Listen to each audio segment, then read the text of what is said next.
Assalamualaikum warahmatullahi wabarakatuh. Perkenalkan, nama saya Berahmuliza dengan NIM D1A02170.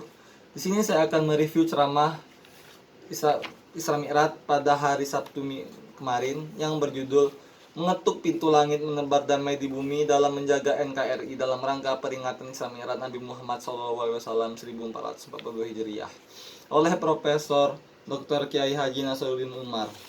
Yang saya awali dengan pembacaan surat Al-Isra ayat 1. A'udzu billahi minasyaitonir rajim. Bismillahirrahmanirrahim. Subhanallazi asra bi abdihi lailam minal Masjidil Harami ilal Masjidil Aqsal lazi barakna haulahu linuri yahmin ayatin innahu huwas samiul basir, yang artinya Maha suci Allah yang telah memperjalankan hambanya Muhammad pada malam hari dari Masjidil Haram ke Masjidil Aqsa yang telah kami berkahi sekelilingnya agar kami perlihatkan kepadanya sebagian tanda-tanda kebesaran kami. Sesungguhnya Dia Maha mendengar dan Maha melihat. Surat ini menjelaskan tentang perjalanan Rasulullah SAW dari Masjidil Haram ke Masjidil Aqsa. Surat Al-Isra oleh 2 surah. 3 surah ini disebut dengan 3 surah serangkai. Sebelum surah setelah Al-Isra adalah surah An-Nahl yang artinya lebah, karena di dalamnya terdapat firman Allah Subhanahu wa taala ayat 68 yang artinya dan Tuhanmu mewahyukan kepada lebah. Dan setelah surah Al-Isra adalah ayat Al-Kahfi yang artinya tidak dapat dijangkau oleh akal. Orang yang bias Miraj adalah orang yang dekat dengan Tuhan. Caranya adalah dengan sujud kepada Allah Subhanahu wa taala.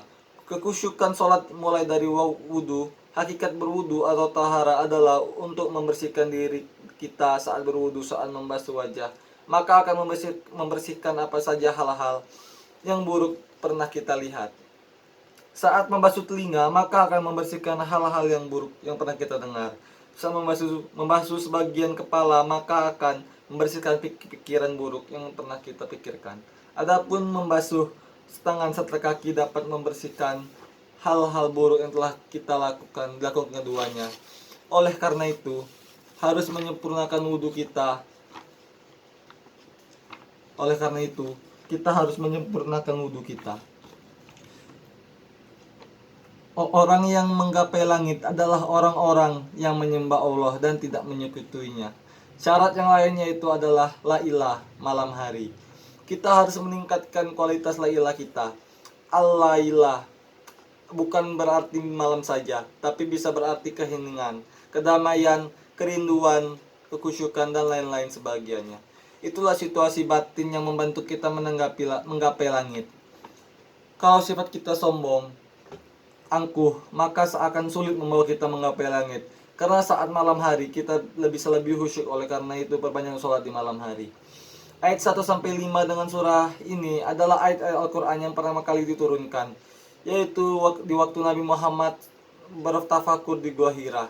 Surah ini dinamai Al-Alaq, yang artinya segumpal darah. Diambil dari perkataan Al-Alaq yang terdapat pada ayat 2 surat ini. Surah ini dinamai juga dengan Iqra atau Al-Qalam. Dulu, sekarang, dan masa yang akan datang, Al-Quran tetap menjadi pedoman umat muslim, dan ilmu adalah cahaya ilmu. Ilmu tidak dapat masuk ke hati-hati yang kotor. As-Sami dan Al-Basir adalah 2 nama Allah Subhanahu wa taala yang masing-masing berarti Maha mendengar dan Maha melihat. Allah Subhanahu wa taala sendiri mewajibkan hambanya agar mengetahui bahwa Dia adalah zat Maha mendengar dan Maha melihat. Artinya, siapapun yang tidak mengetahui hal itu, maka ia adalah hamba yang tidak mengenal Allah secara mendalam. Al-Quran ibarat tiket untuk masuk surga. Jadi, orang-orang yang berpegang teguh kepada Al-Quran insya Allah akan masuk surga. Akan tetapi, jika ada orang yang tidak berpegang teguh pada Al-Quran, maka dia akan susah atau bahkan tidak akan masuk neraka. Sekian review ceramah saya. Assalamualaikum warahmatullahi wabarakatuh.